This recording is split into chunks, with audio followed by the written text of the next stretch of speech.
diaria de conocimiento puro. Street Radio 96.9, la radio podcast. Con elementos de lenguaje, salud, sexo y violencia, apto para todo público. Este programa es presentado por Quickex.net, envío de dinero a Venezuela desde Argentina, Perú, Chile y Ecuador a través de su página web www.quickex.net. Llegó el momento del día donde nuestro agente económico, José Gabriel Arapé, te compartirá sus conocimientos para comprender la economía. Una hora de datos, teorías y cómo llevar a la práctica sin caer en el despilfarro de tu propio dinero. Aprende de finanzas, consumos, negocios, presupuestos y educación financiera en el primer podcast económico de nuestro país. Prepárate para escuchar las declaraciones en esta agencia, donde se hablará solo economía, con José Gabriel Arapé. Te doy la bienvenida a un nuevo programa de Solo Economía. Como en todos los programas vamos a hablar de dinero, economía, finanzas, negocios y todo lo que tiene que ver con educación financiera para poder construir esa independencia financiera que va a garantizar no solamente tu propio futuro, sino también el de tu descendencia. Estamos en el programa número 32 y llegamos a ustedes gracias a Quickex, envío de dinero a Venezuela desde su página web www.quickex.net de manera rápida, segura y confiable.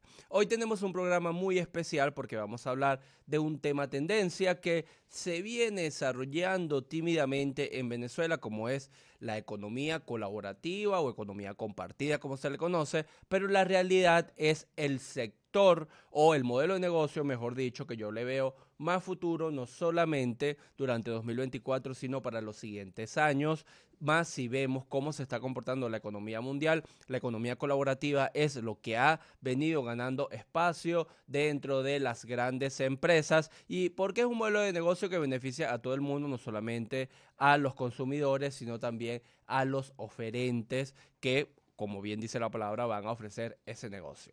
Antes de hablar de eso, vamos a también hablar cuáles son las marcas más valiosas de América Latina, es decir, cuáles son las marcas que tienen más valor dentro de América Latina que sean nacidas acá. Porque obviamente si uno se va a marcas de nivel mundial, incluso en América Latina, tendrían más valor. No. ¿Cuáles son esas compañías de América Latina que si tú vendieras solamente la marca, cuánto costarían y cuáles son de ellas las más valiosas? Esto lo vamos a sacar según un ranking que elaboró Brand Finance, que es una especialista en valoración de marcas. Sacó su ranking 2023 y posicionó cuáles son las empresas que tienen más valor de marca dentro de América Latina. Recordemos que el valor de marca no es igual al valor de la empresa, pero eso o disgregar ese componente ya es materia para otro programa porque nos vamos a llevar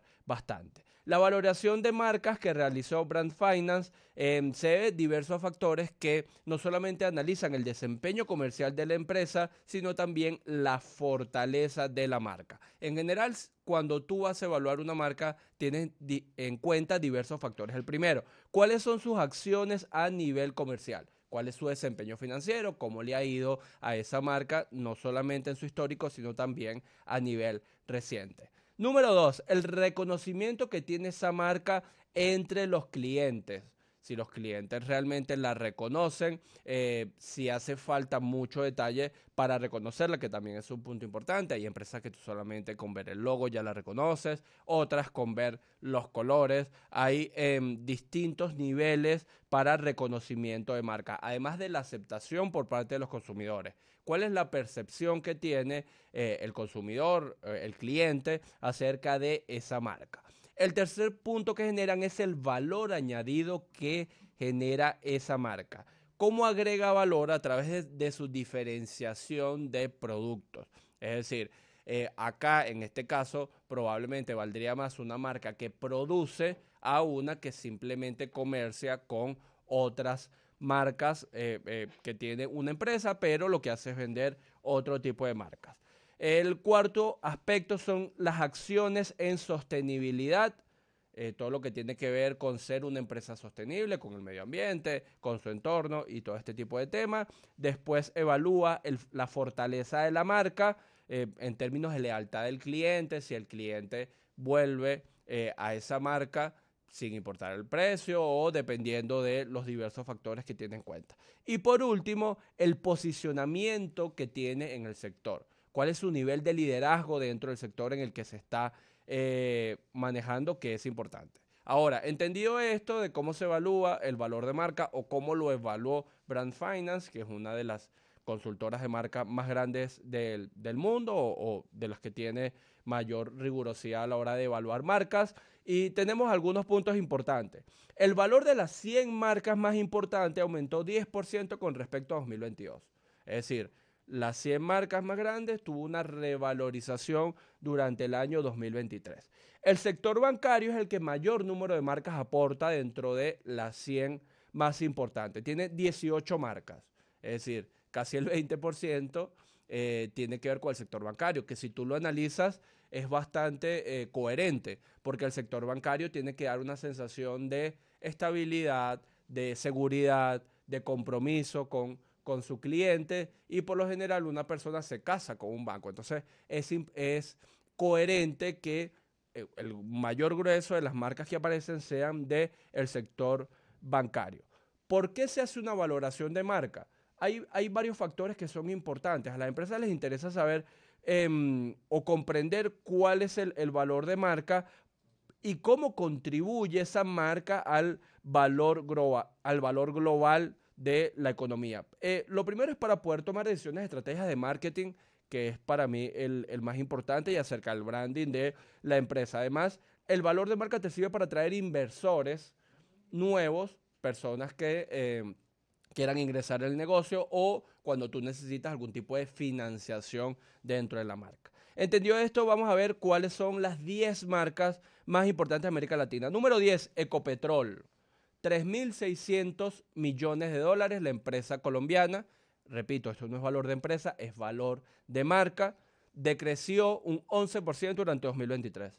Número 9, Mercado Libre. Bajó 8 puestos durante 2023. Mercado Libre era una de las mejores valoradas y creo que llegó a ser la número 1 en valor de empresa.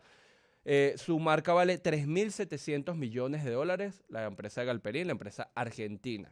Número 8, Petrobras, la empresa petrolera brasileña. Vemos la segunda de petróleo que está en el ranking. Subió 8%, 3.900 millones de dólares.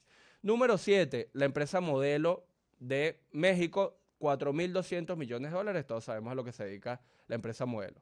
Número 6, Bodega Aurrera, también mexicana, 4.400 millones de dólares. Creció 27% su valor de marca durante 2023. Número 5, Banco do Brasil. Creció 34%, 4.900 millones de dólares su valor de marca. Número 4, Bradesco. 5.100 millones de dólares, fue la que más creció, 33%, también una empresa brasileña. Número 3, Claro, 5.500 millones de dólares, la empresa mexicana que se dedica a la telefonía. Número 2, la empresa Corona, 7.400 millones de dólares, creció el 6%, la empresa mexicana, pero bajó un puesto. El año pasado era la de mayor valor de marca. Y número 1, Itaú, que pasó del segundo al primer puesto. Su marca vale 8.700 millones de dólares, creció 32% la empresa brasileña. Así que bueno, ya aquí sabes cuáles son las empresas de América Latina que están mejor valoradas durante el 2023 y cómo empiezan el 2024. Entendido esto, vamos a entrar de una vez al programa del día de hoy con el consejo financiero de la semana. Presta atención a nuestra recomendación económica de la semana.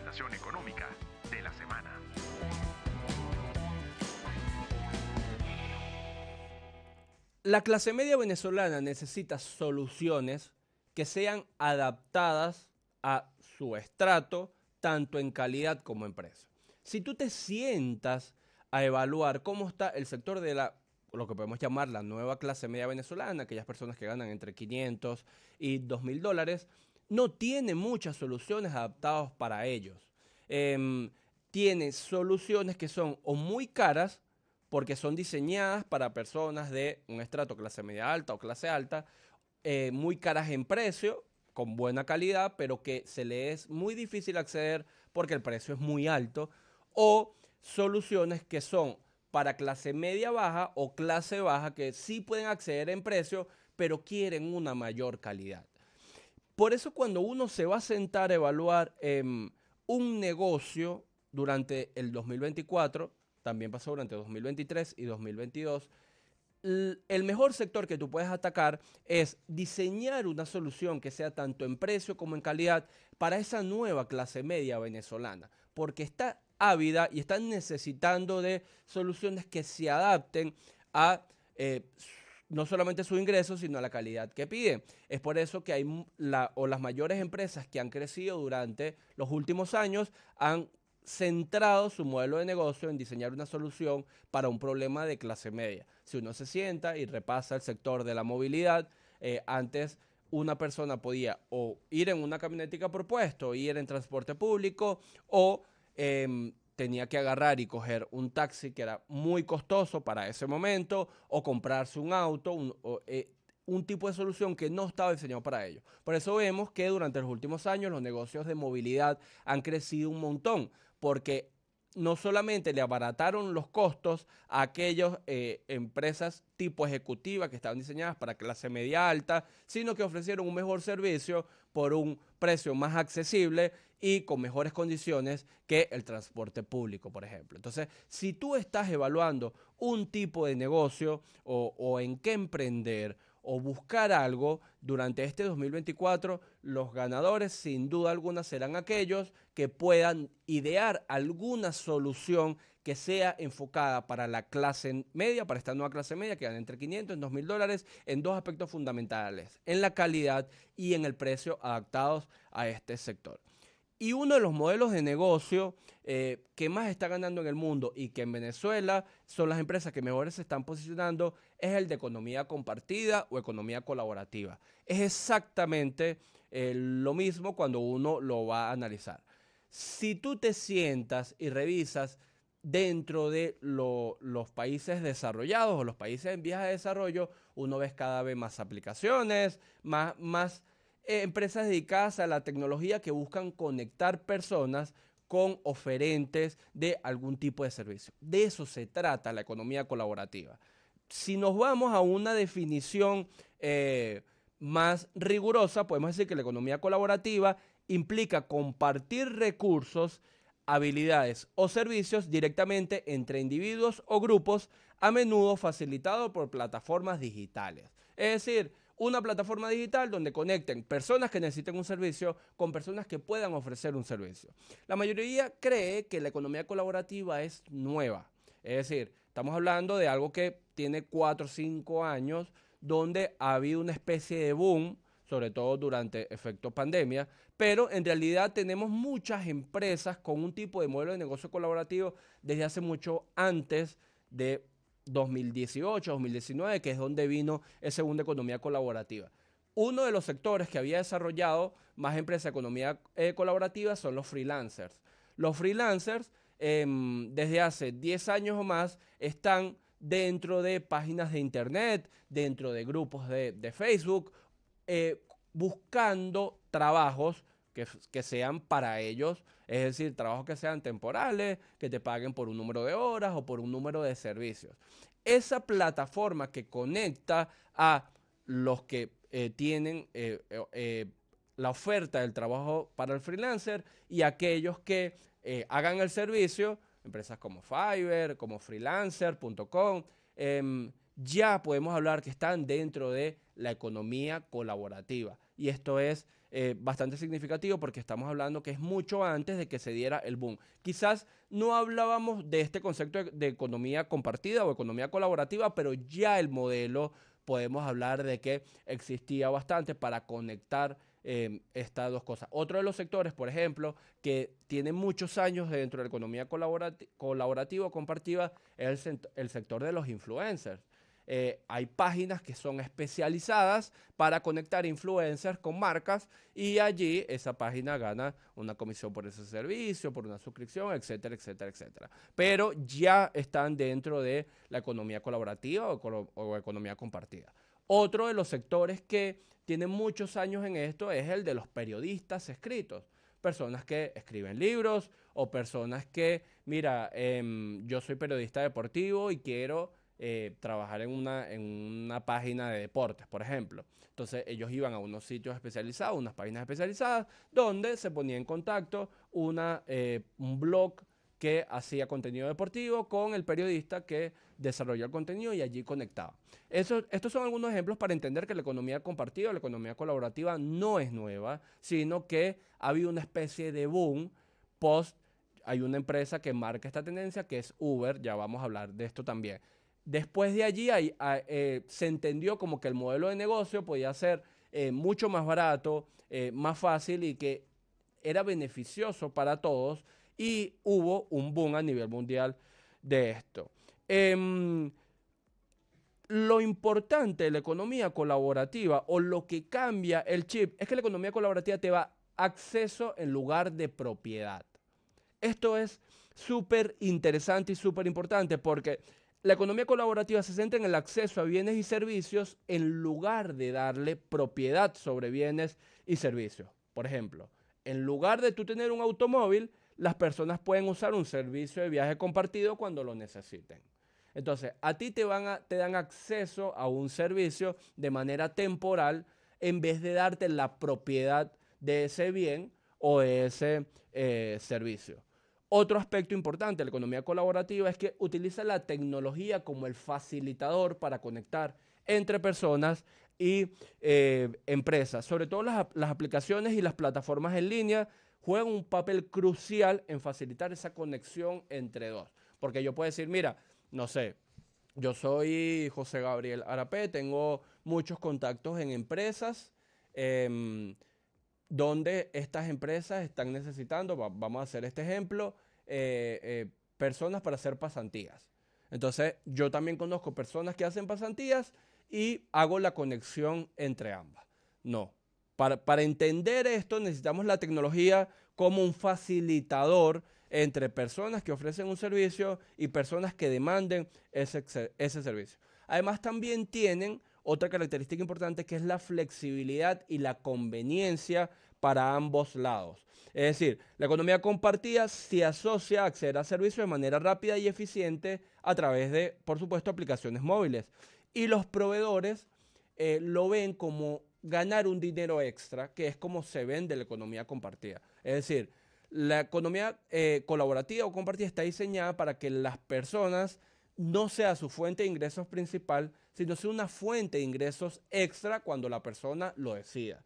La gran mayoría, obviamente, sobre todo como estamos viendo durante los últimos tiempos y la necesidad de regulación sobre la economía compartida, esto ha cambiado mucho. Por lo menos en Estados Unidos hay algunos estados donde ser una persona que maneje un Uber, dependiendo del número de horas, tú tienes que ser un empleado absorbido por la empresa. Si tú pasas, creo que es el rango de las 20 horas semanales. No estoy seguro exactamente de cuántas son las horas, pero si tú pasas ese umbral, ya la empresa te considera como empleado y si no lo pasas, eres una persona que está ganando o proviendo un servicio, un ingreso extra.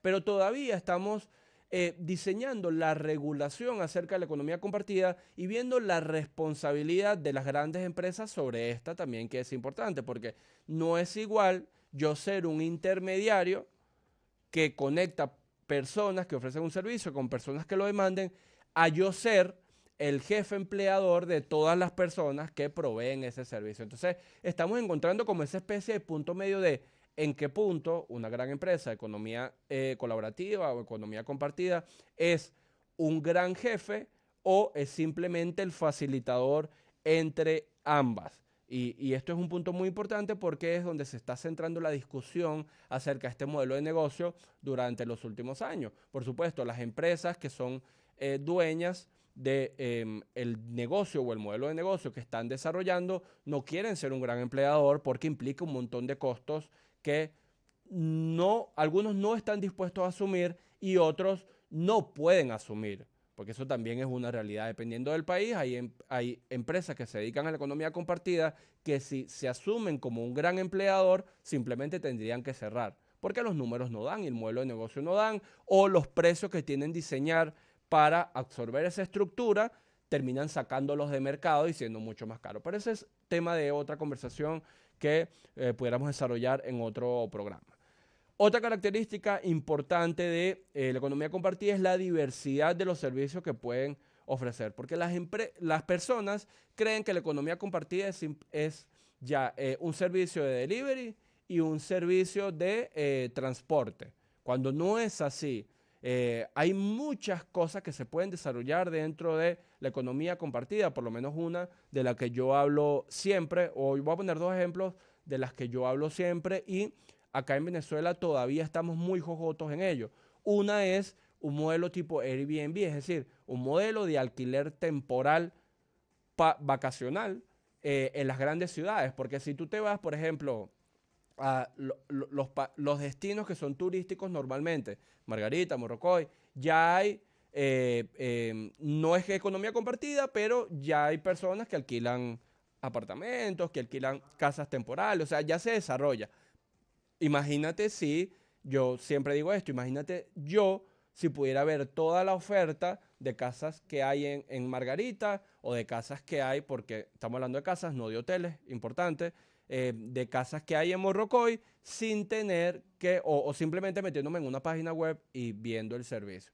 Eso es un boom, porque hoy en día la única forma que yo pueda alquilar una casa en Margarita es que yo conozca a alguien o que un amigo de un amigo me lo recomiende. Pero esos servicios vacacionales no los hay. Pero sacando ese tema turístico, aquí en Caracas ya se está, por lo menos una de las cosas que yo siempre digo, hay muchas personas que tienen apartamentos vacíos que les generan gasto y no generan dinero, y personas que están necesitando alquilar apartamentos vacacionales. Esto es muy importante, una palabra esencial. Es vacacional, no es vivienda perenne, ni son 6 meses, vivienda temporal. Estamos hablando de vacacional, 2 semanas, 3 semanas, 2 noches, 1 noche. Y que sería un boom porque resulta demasiado costoso. Si tú te vienes un mes, meterte en un hotel es casi imposible. Y si una persona viene de visita un mes, no quiere pasar todo el mes arrimado en casa de la mamá, el papá o la suegra.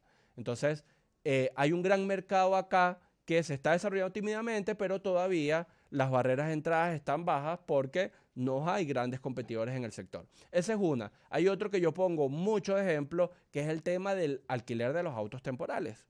Si yo voy hoy a revisar qué empresas me están ofreciendo alquiler de autos temporal, voy a conseguir 2 o 3 en el aeropuerto, de las más conocidas, pero son demasiado costosos. Parten de 85, 90 dólares por día y además te piden demasiados requisitos. Entonces, si yo vivo en Caracas y yo no tengo carro, o tengo un carro que no está en las excelentes condiciones que yo quisiera, y me quiero ir para Morrocoy 3 días, no puedo. Tengo que agarrar una camioneta ahí en la bandera. Y yo no quiero eso, porque yo estoy en el segmento de la clase media que puede pagar un poco más. Entonces, esto también, por eso yo comencé dando el consejo financiero de la semana, que nosotros debemos diseñar servicios para la nueva clase media, que es la que está ávida de soluciones, porque no las tiene diseñadas en precio ni diseñadas en calidad. Eso, por ejemplo, serían dos grandes negocios a desarrollar dentro de la economía compartida. Hay un tercero que también hubo unos intentos, de hecho, conocí un par de empresas que no les fue bien, pero lo que pasa es cuando uno está desarrollando un negocio de economía compartida, uno, tienes que lidiar con muchos problemas, 2, tienes que ir consiguiendo capital a medida que vas creciendo y muchas empresas mueren por falta de flujo de caja, que también es importante. Uber es una empresa que tiene 10 años, de los cuales vino a dar las primeras ganancias como en el año 7. Si tú no tienes flujo de caja, no aguantas el crecimiento de la empresa. Por eso no es que una empresa que se muere por flujo de caja no significa que no es rentable.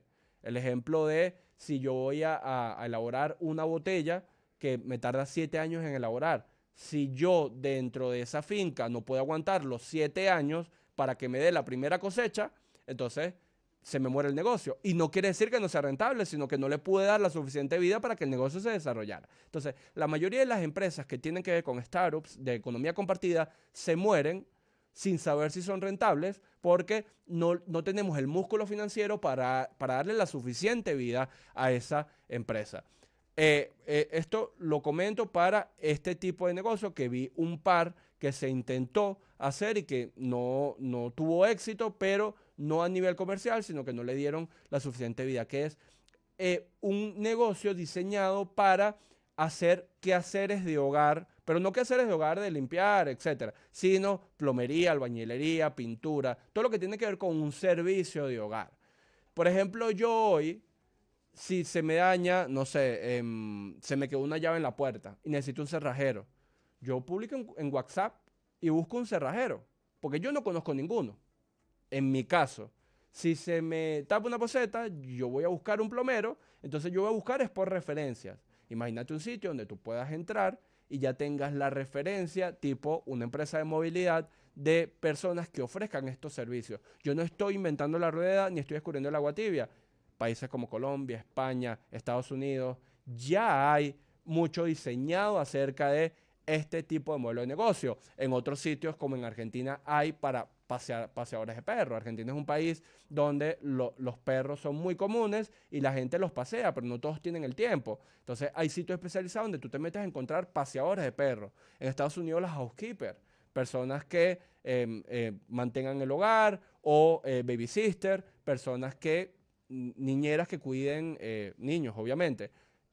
Todo se está moviendo hacia la economía compartida. Yo siempre le digo a las personas, si tú quieres desarrollar un negocio de economía compartida y crees que lo único es delivery y movilidad, métete a ver qué están haciendo en los otros países, cuáles son las empresas que ya han crecido, porque eso podemos tropicalizarlo para Venezuela y poder desarrollar un negocio. El impacto económico de la economía colaborativa es muy importante porque son empresas que en el momento que llegue el despegue crecen demasiado rápido. Son empresas que se convierten en decenas o cientos de millones de dólares en el momento del despegue. Lo difícil es llegar al despegue, porque se hace mucho más largo que en otro tipo de modelos de negocio. Pero ya cuando se produce el despegue, el crecimiento es abismal. Como ya les decía, hay desafíos regulatorios, sobre todo porque estamos hablando de un sector que falta regulación y que se va a venir, porque como es algo que está teniendo un nuevo boom, todavía no tenemos todas las variantes que se pueden dar acerca de la economía colaborativa, así que vamos a tener una evolución constante en caso de este sector. Algunos ejemplos de economía colaborativa que se han dado muy bien alrededor del mundo. Primero, Uber. Ya la mayoría conoce lo que es el modelo Uber, es una empresa de movilidad que conecta servicios de transporte compartido, ya sea una persona que necesita agarrar y tener algún viaje, o que lo pueda compartir entre varias personas, etcétera. En Venezuela ya también hay modelos muy desarrollados o muy consolidados acerca de movilidad con respecto a ejemplos de este tipo de plataformas. Número 2, también la mencionamos, Airbnb, alojamiento temporal vacacional por periodos de instancias. Airbnb ha tenido una evolución interesante, tuvo una gran salida a bolsa hace algunos años, pero en los últimos años se ha encarecido muchísimo y ya las personas se están planteando si realmente lo que cuesta hoy un Airbnb vale la pena en comparación con un hotel, porque los precios han subido mucho. Obviamente, las personas, si costara exactamente igual, las personas elegirían un hotel por cuestión de comodidad. La comodidad que te da un hotel es mucho más lo que te da un Airbnb. Las personas lo eligen porque el precio es mucho menor. Entonces, si tú te sientas en comparación una con otra, tú dices, mira, yo voy acá porque yo quiero ahorrar dinero. Pero si el precio de Airbnb me comienza a subir en general y se me comienza a comparar con hoteles, ya el atractivo precio desaparece. Pero sin embargo, en Venezuela hay mucho que recorrer dentro de este campo en el modelo de los alojamientos temporales. Número 3, Couchsurfing, una empresa que está bastante consolidada y conecta viajeros con personas que ofrecen alojamiento gratuito. Esto es un modelo muy interesante. Personas que quieren ir a un sitio, por ejemplo, mira, yo quiero ir a Mérida, por ejemplo. Entonces en Mérida hay una persona que se va a ir de viaje y que tiene 2 perros y necesita que durante una semana le cuiden los perros. Entonces, ¿qué es lo que hace? Bueno, me conecta a mí con esa persona y yo puedo ofrecer, pagar mi estadía, por decirlo de alguna manera, cuidando los perros de esa persona que está allá. Esa es una de las formas de cómo se puede manejar ese tipo de negocio. También hay otras, que yo voy a ir a sitios, por ejemplo, yo me voy a Roma 2 semanas y durante esas 2 semanas yo quiero hacer alguna actividad que me genere dinero. para poder sustentarme dentro de ello. Entonces, hay varias vertientes allí. Siguiente, Didi Chuxing, una plataforma china de reserva de servicios de transporte compartido. Didi se enfoca más al transporte compartido de varias personas. Es decir, vamos tres, los tres tienen varias paradas y esas paradas allí lo tenemos. Siguiente, TaxRabbit. Esta es una empresa que conecta personas que necesitan ayuda con tareas del día a día con TaxCare dispuestos a realizarlas. Es decir, no sé, a mí yo necesito, ¿cómo se llama? Podar el césped. Entonces, si yo voy a podar el césped, yo me meto en esta plataforma compartida y busco una persona que pode césped. Entonces, de eso es lo que se encarga TaxRabbit. Son tareas del día a día y conecta personas con otros. Lime, otra empresa de movilidad, pero bastante interesante porque Lime ofrece scooters. Es decir, yo me voy a ir de aquí para las Mercedes, entonces en vez de agarrar un taxi, en vez de agarrar una camionetica por puesto, yo voy a un sitio donde hay unos scooters eléctricos y lo alquilo por tiempo hasta que yo llegue a las Mercedes. Yo creo que puse el ejemplo de las Mercedes porque creo que en las Mercedes se estaba haciendo algo con unos scooters y no conozco mucho acerca de esta empresa, pero se estaba haciendo algún intento parecido a esto. La siguiente, Turo, alquiler de automóviles. Persona que permite a los propietarios de automóviles alquilar sus vehículos a otros. Es decir, tú vas a un sitio y una gran empresa no es dueña de los automóviles y los alquila, sino que existe una empresa que tú tienes un automóvil y ese automóvil, no sé, lo quieres alquilar por 3 días, te conecta con personas que necesiten automóviles y tú haces ese proceso de negociación. Siguiente empresa, Upwork, una empresa de freelance y trabajo remoto, también bastante conocidas. Ahí se conecta freelancers con clientes que necesiten algún servicio específico. Normalmente en Upwork es un poco más profesional. Es decir, se buscan personas del marketing digital, personas relacionadas con la escritura, con el periodismo. Es un poco más profesional que otro tipo de plataformas. Zipcar, también relacionada a la movilidad, al alquiler de automóviles. Servicio de autos compartidos que permite a los usuarios alquilar vehículos por hora o por día. Esto es bien interesante porque tú puedes alquilar el vehículo. La mayoría de las empresas de alquiler de vehículos son por días, pero aquí lo puedes alquilar por horas, que también es interesante. Y finalmente, Freelancer. Una empresa de freelance y trabajo remoto que conecta empleadores con freelancers en diversas áreas. Te estoy dando todos estos ejemplos para que entiendas que hay mucho que explorar dentro de la economía compartida en Venezuela a nivel mundial, sin duda, pero en Venezuela mucho más.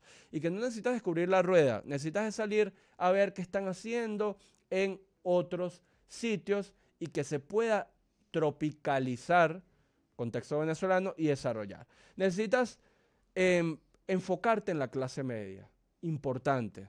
Los negocios que tienen con economía compartida en Venezuela que han prosperado son aquellos que tienen que ver con clase media. Aquellas personas, repito, que ganan un poco más para pagar más de lo que se está vendiendo en el mercado, pero no ganan tanto para los servicios más caros del mercado y que no tienen solución, que no tienen para ir a un restaurante a pagar 30, 40 dólares por comensal, pero no quieren ir a comerse 2 perros por $1 en las Mercedes o en Plaza Venezuela. Esto es un ejemplo, ellos ya tienen diseñado soluciones en ese sector, pero es un ejemplo para que entiendas que hay personas hoy que no tienen para pagar los servicios más caros, pero sí tienen un poco más para acceder a los servicios más baratos. Entonces, enfócate en la clase media y no trates de descubrir la rueda. Lo que tienes es que ubicar ideas que se estén desarrollando en otros países y que tú puedas tropicalizar, que puedan servir de inspiración para desarrollar un modelo de negocio que sea tropicalizado y adaptado en Venezuela. Esto para mí es lo más importante y lo más esencial. Ahora, ¿cómo hacemos un modelo de negocio de economía compartida? Es decir, ¿qué pasos debo yo seguir para poder comenzar? Esto ya a lo mejor tú me dices, bueno, José Gabriel, pero yo no tengo la idea todavía, pero ya va. Vamos primero a identificar la oportunidad y ya tú sepas qué vas a hacer dentro de los siguientes pasos. ¿Cómo identificamos la oportunidad? Pelamos los ojos, vemos en el día a día, identificamos un problema o una necesidad en el mercado que tu proyecto pueda resolver. ¿Cuál es esa necesidad que tiene hoy el mercado que tú dices, mira, aquí puede haber una oportunidad. Eso es lo más importante. Podría hacer falta acceso a ciertos servicios, por ejemplo, una oportunidad que hubo en Venezuela y que hoy se desarrolló, por lo menos en Caracas, voy a hablar de Caracas, se desarrolló de una manera espectacular, para mí fue el servicio de Internet. Hace 4 o 5 años era carísimo, malísimo, cobraban un montón de dinero por instalación, cosas absurdas. Y eso se fue desarrollando porque personas dijeron, hey, pero aquí está, se convirtieron en revendedores de Internet. Es decir, personas que no son dueños del cable de La Guaira o personas que no son dueños del Internet que vienen de Miami, pero que pueden proveer el servicio porque son ingenieros, conocen bien de ingeniería de telecomunicaciones, conocen cómo es el sistema, se asociaron con personas especialistas en marketing, se asociaron con personas que tenían un capital para poder desarrollarlo y armaron un grupo interesante. Entonces, a medida que fueron entrando más competidores, al principio las barreras de entrada eran muy altas y a medida que fueron entrando más competidores, esas barreras de entrada bajaron. Cuando las barreras de entrada bajan, tú empiezas a competir por dos cosas. Primero, por servicio, por calidad de servicio. Segundo, por atención al cliente. Y tercero, por precio. Esas son las tres cosas por las que tú comienzas a competir. Y el negocio del Internet lo refleja perfecto. Antes pensar, o alguien que pensara, mira, cónchale, yo puedo ofrecer servicios de Internet. Era una cosa, no, o sea, había una sola empresa y ya está. En realidad, por lo menos aquí en Caracas habían 3. Y esas 3, ya. Ahora no, ahora vemos cómo están haciendo como arroz. Porque las barreras de entrada son muy bajas. Tuvieron que empezar a competir en calidad de servicio, en atención al cliente y en precio. Por eso encontramos hoy cosas como 200 megas por 45 o 50 dólares simétricos, que algunos te bonifican la instalación, otros te dan para pagar la instalación de 40 a 50 dólares en 2 partes. Cuando hace 4 años, tenías que pagar 200 dólares por una instalación en una sola parte, un internet de 10 megas, 40 a 50 dólares.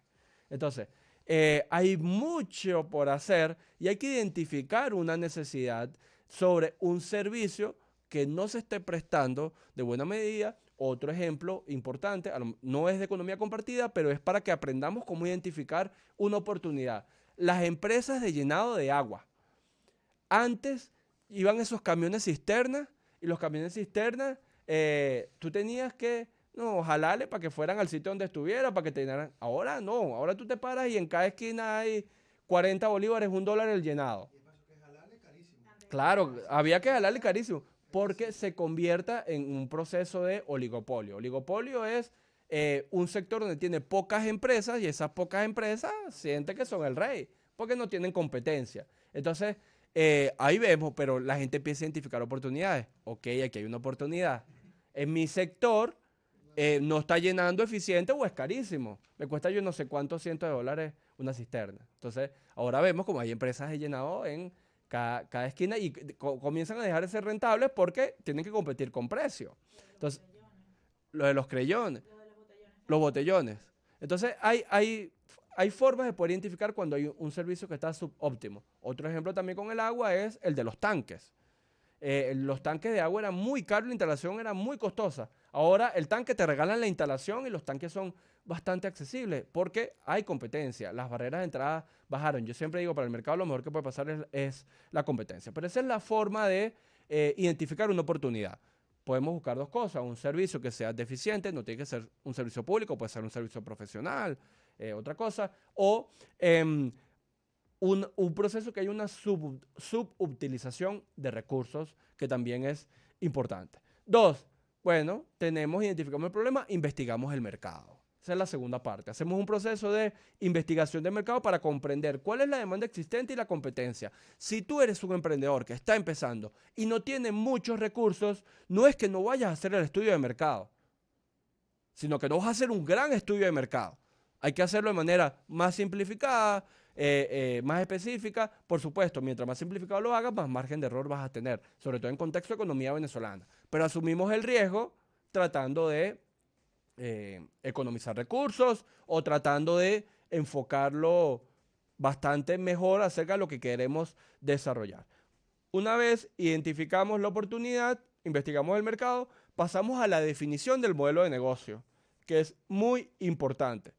Ya sea un proceso de intercambio de bienes, que es interesante, servicios bajo demanda, que vayas tú a proveer colaboración en proyectos. Hay muchas cosas que se pueden hacer dentro de la economía compartida.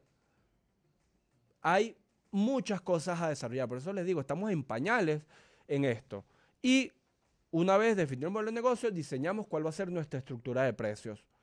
Que para mí esto, o cuando llega a este punto, ya comenzamos a hablar en serio. ¿Cómo competimos dentro de este sector? Porque tú no puedes cerrar los ojos y decir, mira, soy yo y ya está. Por ejemplo, ese es uno de los errores que tienen las personas que ofrecen honorarios profesionales. Cuando yo, bueno, yo soy yo y ya está, yo estudié tantos años y esto es lo que yo cuesto. Sí, pero al final el mercado es el que te dicta y eso es lo que tú vas manejando. Ah, bueno, pero yo tengo un nivel de reconocimiento dentro de ese mercado y me puedo dar el lujo a, eso es otra cosa. Pero si tú estás en igualdad de condiciones que la empresa o la persona que está compitiendo contigo, tú tienes que mirar precio, porque tú tienes que poder competir igual dentro de economía compartida. Dicho esto, pasamos al desarrollo tecnológico, que es donde, bueno, yo tengo una idea muy bonita de negocio, esto, pero bueno, de aquí para adelante, ¿cómo hago? Necesitamos salir a buscar programadores. Programadores que si yo estoy comenzando con un capital muy bajo, bueno, agarramos modelo Facebook. Necesitamos una asociación. ¿Qué hizo Mark Zuckerberg? Era un programador, pero necesitaba otros programadores, entonces, bueno, les dio una parte de la empresa. Ok, si tú tienes un buen modelo de negocio, tienes una idea innovadora, te aseguro que consigues el programador que pueda llevarla a buen puerto. Pero como no vas a tener para pagarle, si estamos comenzando con poquito dinero, entonces hay que ofrecer una parte de lo que sí tenemos, que es la empresa. Desarrollamos cuáles van a ser las funcionalidades clave. Yo siempre digo a las personas, un proyecto al 80% en el mercado es mejor a esperar 3 años y sacar un proyecto al 95%. Es decir, tú necesitas de la interacción con la persona para poder mejorar tu negocio. Lo perfecto es enemigo de lo bueno. Si tú tienes algo bueno, ya necesitas que el mercado interactúe con él porque él te va a decir qué es lo que hace falta y qué es lo que se necesita. Por supuesto, buscamos y desarrollamos los aspectos legales y regulatorios. Probablemente aquí te vas a encontrar con un gran vacío porque las economías o los estados se están adaptando a nivel de leyes a estas economías compartidas y colaborativas y la idea innovadora que tú tienes que no se está desarrollando dentro de tu país o dentro de tu estado o dentro de tu sector probablemente esté carente de los aspectos regulatorios. Entonces, lo que va a terminar pasando es que van a diseñar los aspectos regulatorios cuando tu idea tenga un proceso de expansión grande, como ha pasado en Venezuela y en la mayoría de los países con este tipo de negocios. Cuando tú revisas la ley FinTech de Venezuela, tiene 1 año y medio, 2 años. Primero aparecieron las empresas FinTech, innovaron dentro de ese mercado y allí vino ese proceso regulatorio donde después todos tuvieron que acatarse a él. Pero siempre necesitamos entrar dentro del marco regulatorio. Diseñamos la estrategia de marketing, cómo lo vamos a vender, o de qué manera vamos a conectar con nuestro consumidor. Por ejemplo, PayPal cuando inició, estamos hablando hace 20 años, como les digo, les estoy diciendo formas para que puedan desarrollarlo. Les regalaba $5 a cada persona que abriera una cuenta. Entonces, bueno, tú te metiste y te regalaban $5. Tenían el músculo financiero para hacerlo, por supuesto. Pero la mejor forma de comenzar un servicio es regalándolo.